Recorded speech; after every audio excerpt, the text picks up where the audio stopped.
Does anyone else feel awkward doing romance subplots?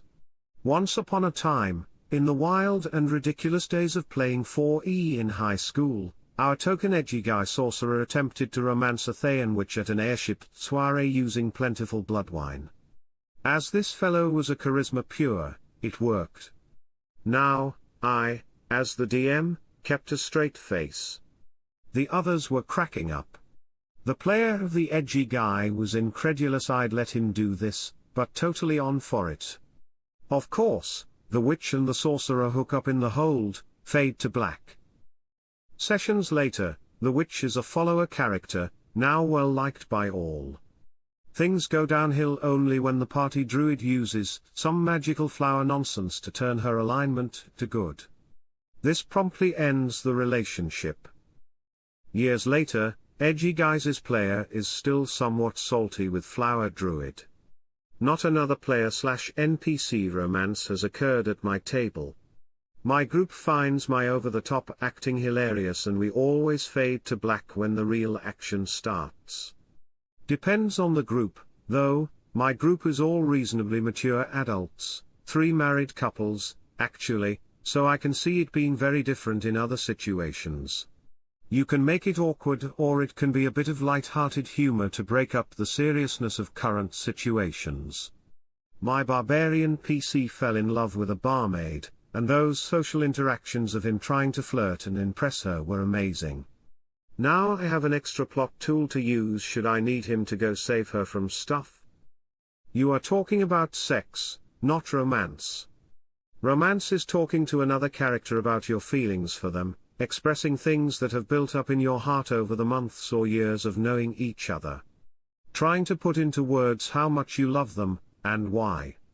You can't fade to black for the game's most vital character-building conversations.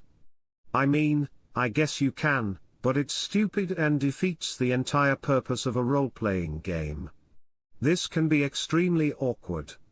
One of my players was particularly sex-forward, in a way I would describe as being only informed on the male perspective and not the female perspective at all.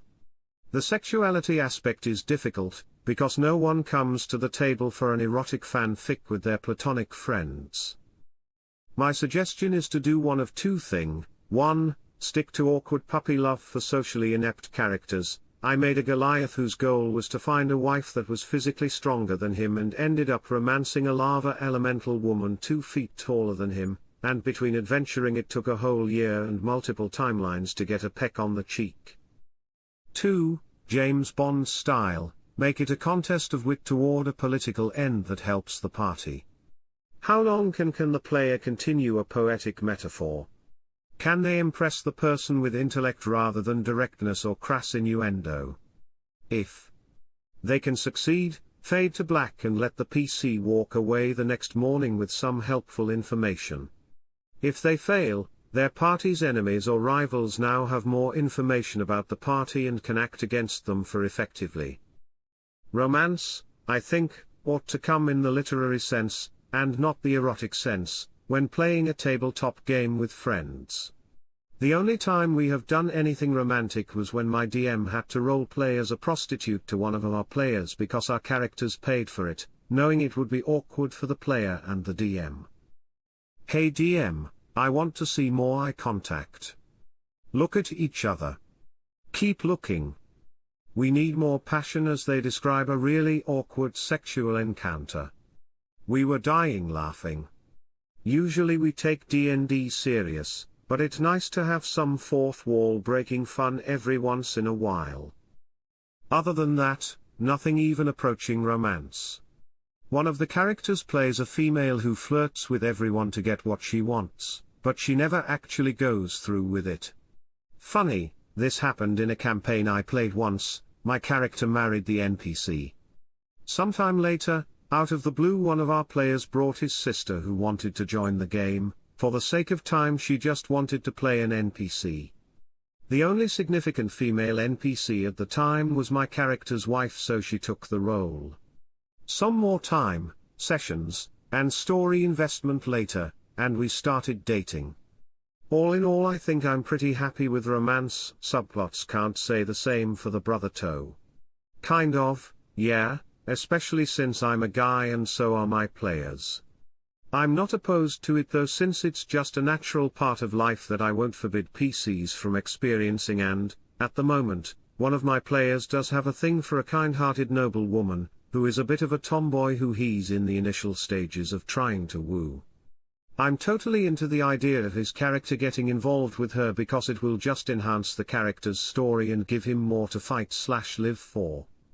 We'll probably just do a fade to black if one of my players ever lets their character get involved with an NPC enough to reach the point where bedroom antics arise. I'll 100% do the NPC responding to a PC telling them how they feel about them and so forth, no problems there. Sex scenes and stuff though, yeah, fade to black on those.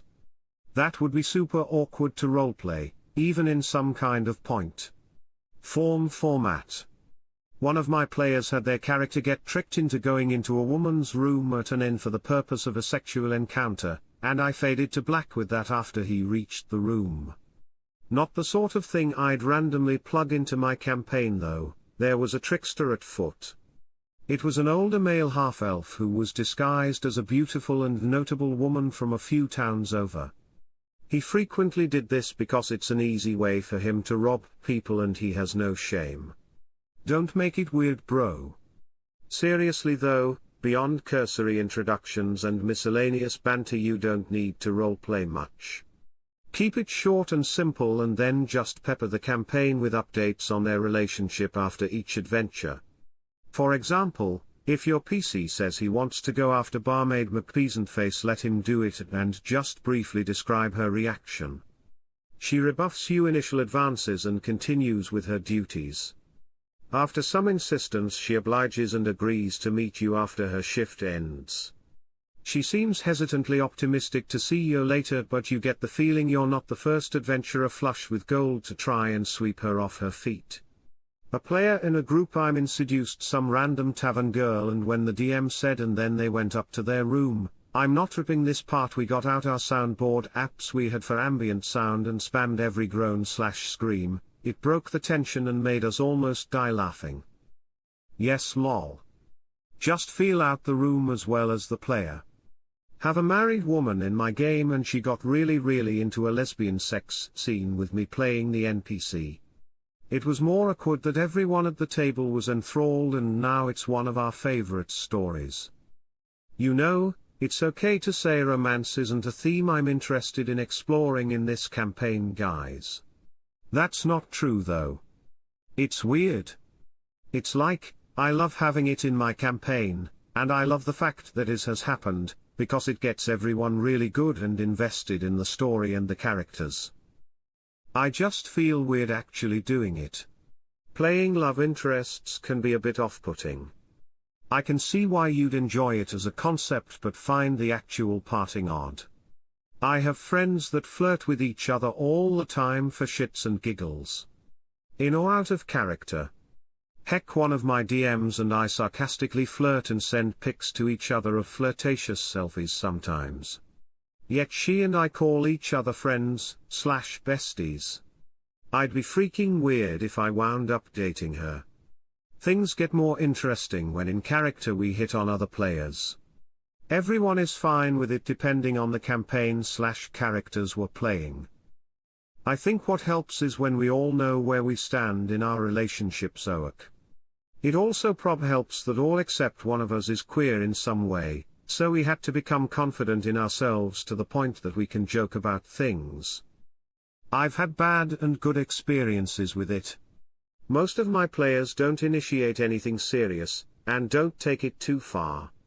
In my current campaign, one of my friends is playing an Aarakocra who has a mate, and those interactions are hilarious because both of our boyfriends are in the group and just joke around that their girlfriends are flirting again. But I used to have a guy in my group who played a super horny dragonborn who flirted with everyone/everything he came across, and that sometimes got really awkward for me and the rest of the group. I guess it all depends on how comfortable you are with your group. It's fun when you're friends and everyone is comfortable with it as a part of the game, but if one or both of you aren't comfortable it becomes super awkward. I ended up having to have a talk with that player, so I think it's really important to be upfront with how everyone feels about NPC player flirting/romance. Not really, but I'm weird. FYI, I'm an 22-year bisexual male and pretty open about my perv, fetishes etc. I really like romantic subplots, in RL and in movies, so I'm all for it. I don't force it though. My group likes it. Every char is in a relationship and it does get intense sometimes, but I don't feel weird. Yes, we do gay shit, not that I mind, see first sentence, and it kind of bonds us to each other. Another group I ran for was like or hell no. So it just depends. If you feel awkward, tell them smile. It depends on who's on the other end of it. I'm very comfortable doing it with my best friend female. Our first 2 characters in a campaign together married and had a child together, and in our most recent campaign there's a definite will they won't they vibe, but my character is actually with someone else, and her character knows it. If I were DMing, I'd be fairly comfortable bringing a relationship with her BF's character as well. I was very uncomfortable bringing a budding relationship with one of my other friends male because frankly he wasn't very good at it. I had another DM male that I actually up to date with. There's also a girl in our group that most all the guys have a low-key crush on, and I don't think any of us would touch ring that with a 10-foot pole, other than the one actually dating her. My session zeros always state a zero-tolerance policy for sexual stuff, along with all racism and sexism. I'm not doing that, it's that simple. When I run any TTRPG I give the example of movie ratings. Nothing higher than PG-13, and know that any romanticism will be handled purely mechanically, as in roll a die or 3 and I'll say it worked or it didn't work. 0 RP on my side. Personally it makes me uncomfortable as fuck, and yes I'm well aware it's actors and just characters, but it still removes the fun from a game for me and makes me feel sick. Ultimately the whole point of the game is to have fun, and if I'm not, why waste my time prepping a game and running it, if it makes me feel gross and makes me dread the upcoming sessions. You just have to remember that it's the character not you. Just like acting in a play or on screen. You are just personifying a character. But das geht so. I have a gay NPC and a few pan NPCs and a trans PC. To be a DM you have to embody everything. You can't be anything less than completely and totally open-minded. After all you are everything and everyone. Same. I have a gay high elf ranger NPC in my campaign who immediately started making moves on one of my players, who is a male half-elf. The player, and his character, are 100% straight, and it's hilariously to watch him raise his guard the moment the NPC comes around. The NPC has been absent for several sessions and about 40 hours of actual playtime, but that won't last forever. I'm purposely keeping him away so that, when he eventually comes back, it catches the party by surprise and the player in question does a Darth Vader level no. I feel you it's kind of awkward. Especially from the player's side. Sometimes I play characters that likes to be a little more initiative when it comes to romantic intimacy. I know this probably sounds weird, but it would be kind of cool if we play with a female DM that's open to romantic subplots during a campaign. Just only for my characters if that ever becomes an option in a campaign. Very rarely I play in campaigns where my characters experiences some levels of romantic emotions. In fact I don't often experience sandbatch roleplay campaigns. Most of the time I play campaigns that are murder hobos, which does get boring over time. So having a little step towards roleplaying is pretty fun, especially when it comes to more emotional aspects of our characters. We've been doing this a long time, so we've explored almost any subplot you can think of. Romance is definitely one of them. Some pointers. Talk with your players about what they are comfy with. And make sure you are comfortable too. Details of who does what to whom where aren't necessary. Fade to black is usually best. But do ask questions about how both of you want the thing to go down. Is relationships important to your game? Can characters get married? We've had a lot of weddings over the years. Not awkward at all. It's one way for me as a DM to slide some pertinent information about the world their way. Romance happens a lot in my campaign. We have a polyamorous Triton, and a womanizer half-elf. Part of romancing an NPC is also getting to know the context of their world. But also they never just romance barmaids, they're romancing people with complex backstories and goals. Hey adventurers and fellow Redditors, are you tired of hearing the same old battle music during your D&D sessions? Or just looking for the perfect soundtrack for your next epic quest? Well, let me introduce you to Amazon Music Unlimited. With Amazon Music Unlimited, you get access to over 100 million songs, ad-free. That means whether you need an intense combat playlist, relaxing tunes for a tavern scene, or just something to vibe to while scrolling Reddit, we've got you covered. And it's not just about music, there are thousands of podcasts too. So if you need a break between campaigns, you can catch up on your favorite shows. Plus, there's the best part. If you sign up today, you can try it free for 30 days. No commitment, no hassle, just endless music and podcasts tailored to your taste. So whether you're crafting your next D&D campaign, painting minis, or just chilling with your party, make your soundtrack legendary with Amazon Music Unlimited. Hit the link below and start your free trial now, because every adventure needs a killer soundtrack. I remember one terrible player randomly decided to try and flirt with Grimoire, a French Gaultian catfolk. If you are not familiar with catfolk in Pathfinder, they are not anime girl with cat ears, they are literally very tall cats walking on two legs. The thing is, the player was the most uncharismatic dwarf you can imagine, both in RP and in stats, but knowing Grimoire, I still had to somehow play along with it because she was planning to steal something from the players later and this would make it much easier. It was really awkward. On the other hand, I have witnessed some mostly successful ring of love issues in World of Darkness games. Some of them were actually dramatic and not just cheesy.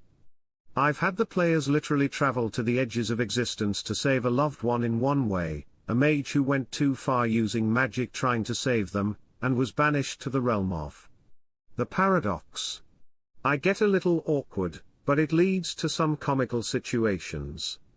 One time, the party met a very flirtatious Naga woman selling force shields, diesel punk campaign, and the warlock was smitten, so she snuck off later to make love to this Naga woman, with the plan to escape in the morning before she woke up.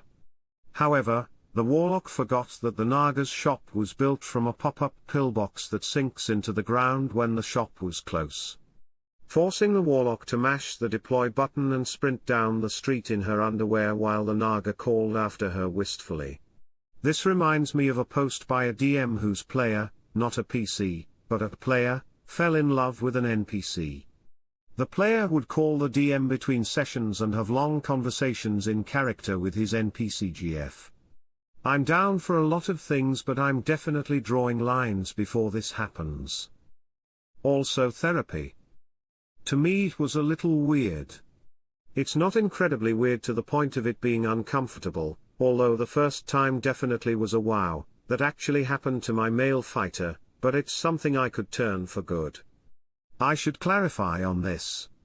This NPC is infatuated with me, and has given me plenty of information and also invited me into the Zentrum, of which I accepted off the bat. Said NPC also gives me a place to stay for free instead of paying 10 GP a night at the inn. I'm planning on spinning it for my fighter to learn to care about something that isn't an inanimate object, his mother's greatsword, and that isn't an animal, and turn it into something more than just using the NPC for my own gain. I should add that said DM is also a co-worker. Those moments we let past and have agreed they are just in the game. One of my players came into my campaign with a backstory involving a missing girlfriend that would be part of his personal quest. Since she still hasn't been found, it's not quite so awkward, but I know once it actually comes up, I'm going to be cringing internally for absolute ages. It also kinda sucks since I'm a DM for open gaming at a local game store and we get a lot of kids coming in since it's a weekend. I want to be able to get used to having PCs date NPCs, but it's hard to even introduce flirty NPCs when you have a 13-year-old sitting there just waiting for the next fight. I wish I could get a little tipsy and just roll with it, maybe that'd help. Romance is fine with me. But when people try to roleplay sex, it's very weird. I tend to excuse myself for a moment when it happened in the past. And some DMs will rule it out entirely if they're not comfortable with it. I just don't think sexual roleplay belongs at the table. Reminds me of this story I read recently. Depends entirely how it happens and what tone is trying to be set. In a previous game, when there was someone else DMing, another PC fell for my PC, which was chalked up solely due to the fact they were a paladin with 20 charisma. And since people's skills weren't his thing, most of that charisma was obviously either his looks, his presence, or both, and it was played hilariously because my paladin was not a smart man and simply would not register her clumsy attempts to get his interest. She was also not very smart and not very people-wise. One time we were all in a town hall where many adventurers were celebrating heroic tales, and she went up to tell a story about our party. And when my PC was a part of it, she would be like, and the extremely handsome, super cool and awesome Leon did this and that, etc., and I was just like, thanks for the kind words, that was a nice story. Eventually, while resting before the final battle of the campaign, she knocked on my door, red as a beetroot, and went, "See, can I come in?" Why? Are you cold? I can help start up the fur. No, and finally that 8-wis and 8int managed to connect the dots. Cue fade to black as the table explodes in laughter. I think my last TM did it perfect, at least for me. He knew my character's desire, presented an easy way to win affection, we rescued her, did a quick bit of roleplay, nothing overtly sexual, just some like a pickup line and a quick back and forth. Then with a successful roll he gave me the NPC info. I played her and my character in brief back and forths whenever our party got to base, but nothing over the top. We all got what we wanted, a character building moment that didn't drag or steal the spotlight or make anyone awkward. My Dragonborn bard fell in love with a tiefling NPC essentially upon their first meeting. The DM always seems awkward trying to roleplay the other side of that, but the rest of our group are so invested in it that I'm pretty sure they enjoy those events more than the actual campaign. Thieves' tools to open the Queen's chastity belt. Smile. Maybe they are blindfolded as part of the sexy sex, but after a while all their stuff is gone. Alternatively, you can treat it as combat. Set a limit for number of rounds, using con modifier, and try to deal the most damage within those rounds. Use regular ACs to determine if they are able to hit the spot. Natural one could be penis breakage or loose boner, or maybe accidental teeth while BJ. Maybe every time you deal as enough DMG to each other as to deplete all HP, that can count as one orgasm. Dexterity checks and SDR checks are obvious. Int check could be like investigation, you found the G spot. You realized his neck is sensitive. Wis could be like Could wisdom every play into sex? Like wise people, sages and stuff. I imagine they were pretty bad in bed. Make them roll for penis size ha. Then make them roll for performance. Add penis size modifier to performance die. My players recently got the daughter of an elf king to join them on their main quest storyline that coming up. I was intending on the king himself to join with them. Also, we have this fate coin that my players roll to see who can use before each session. It awards the winner with the ability to add something into the game. When my players convinced the elven princess to come with them, the guy who won the fate coin used it and said she likes me. So now they have had this brooding romance unfold. Completely behind the scenes, and everyone else really likes the elf chick. However, and this is why it is so good, I have the next big adventure planned out, and when the moment comes the princess is going to be killed by the beg. Keep in mind that it should have been the king in her place, but everything is falling into place for me to do this this way. It's going to be awesome. But then it's not a romance, it's just things happen off camera. It's a wonderful opportunity for roleplay, and I think it really shows that a player can find investment and even love in a made-up world. Unless of course they just want a bone, and then yay, by all means off camera with that. Hey, if it bothers you, just fade the scene to black and quickly summarize how the tavern flirting or the night sharing a room went for the characters and move to the next scene. No need to linger on something that makes anyone uncomfortable. Personally, I guess I'm one of the weird exceptions, since my GM is my husband. So yeah, romance with the GM never bothers me too much. Of course, I've also been betrayed, backstabbed, brutally murdered, and had my heart broken to the point of near tears by said GM, so it balances out. No hard feelings. Back more on topic, my GM is a pretty laid-back guy. So long as no one makes creepy or disruptive, or worse, like, we don't tolerate rape, demands of a scene, he's pretty cool with whatever flirty or romantic or courtship nonsense you want. We've even had a few PC/PC romantic angles that we all found amusing. Well, for me, since I only play D&D and TTRPGs in general online and mostly in text, it doesn't feel all too awkward and embarrassing. Like, I can really see how awkward would it be to basically be flirting with a friend of yours face to face IRL. But since I do it online and mostly on text, it feels more like shipping two characters together than flirting with your friend. I personally like romance since it's a sign that the players are getting invested, or at least from my experience as both a DM who got into a romance subplot, and as a player who made a romance subplot happen. My group actually has 4 girls and 2 guys, one of whom, me, is the DM. And the other guy plays a grandma. It's come up a couple times, but more as a quick 30-minute aside. It freaked me out the first time, cause I had never done it before, let alone for female players. It gets worse though. The first time they successfully got a date, it was with a female bartender. It gets worse again. They asked her out on a 3-person date since these 2 characters do everything together. It gets even worse again. These 2 players both write fantasy erotic novels. So yeah, I was terrified. But we had been playing together a while, and I decided that rather than try to out-erotic them, I would play it like it was anyone else. They had a nice date and a nice talk, and when it came time for the end of the night, they nat 20'd a performance check behind closed doors that the guards responded to because of all the screaming. End of scene. And now I have this NPC doing stuff behind the scenes. Way more fun than scary overall. It's difficult finding a balance for that, although sometimes there do have to be lines drawn. My old DM admitted to having a crush on me and attempted to use a romance as a way to sext me. In character I broke that off, and Oak had to find a new game eventually.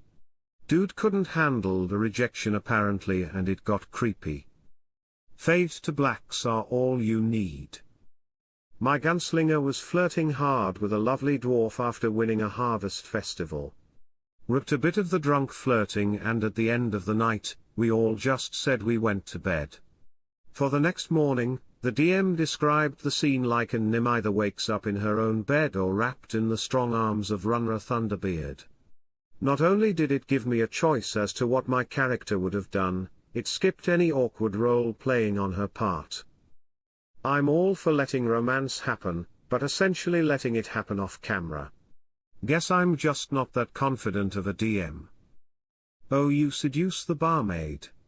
Fantastic, we will see you again at breakfast, and you can fill in the blanks with your own imagination because I'd rather not do it myself. I would keep the romance minimal, perhaps there is a bit of flirting, and if you were the NPC then they can go on a date in time off. The dates should be short and sweet, keep the conversations minimal, and focus more on everything else. The details of conversation are where things get awkward, so keep it more vague and general. In my 10+ years of playing, with lots of different people, only once has a romantic story been attempted. It was not with my character, but I felt so awkward that I couldn't stop cringe laughing. I felt pretty bad about my reaction on behalf of the DM and the player, but I honestly couldn't control myself. Nobody's telling you to talk lovingly to your buddies. Just handle the damn relation from a third-person perspective. Okay, so you spend some time cuddling and it seems to improve her mood a lot. What are the rest of you doing? If he pushes it, she lit up at the sight of your flowers and won't seem to let them go. The sickos always push it. I got those flowers from Mount Death. Strangely, a barren place of death and decay is the only place they'll grow. Don't let them drag into a perverted exchange. Keep narrating your responses. You tell her all about Mount Death and regale stories and she never breaks her attention off you. Just stay away from it verbally. Then you'll always get that one pervert who'll try to use justified logic to confront you from some bullshit standpoint. Hey dude, I just wanted to talk. I don't feel like you're really immersing yourself in TGE roleplay, and it messes with my character development and enjoyment. I'm just not having fun with it. This is where you slam the perv. Sorry Jim, but I don't feel comfortable batting my eyes at you, puckering my lips for you or giggling and visibly lighting up like this NPC would. I understand how that might get in the way for you, but I'm not comfortable doing it. There'll be plenty of opportunity to immerse yourself through roleplay, but I don't think roleplaying a relationship like this through me is gonna work. If you prefer, we can undo the relationship you have with this NPC in some way. If he agrees to undo it, as plenty have for me, that person really is sick and twisted in the head. He wanted a fake, in-game relationship and frankly it's pathetic. They BS with TGE excuse it's just part of the fun but, yeah right. Pardon the typos but I'm on my phone, no autocorrect, and the buttons are small. To hell with editing them all. Hey adventurers! Today I'm super excited to share my thoughts on Keys from the Golden Vault, the thrilling new D&D sourcebook that's all about heists. If you're into clever planning, stealthy maneuvers, and daring escapes, this book is for you. What I love most is that it's packed with heist adventures for every level, so whether you're a new party or seasoned veterans, there's always a perfect challenge waiting. The artwork in this book? Absolutely stunning.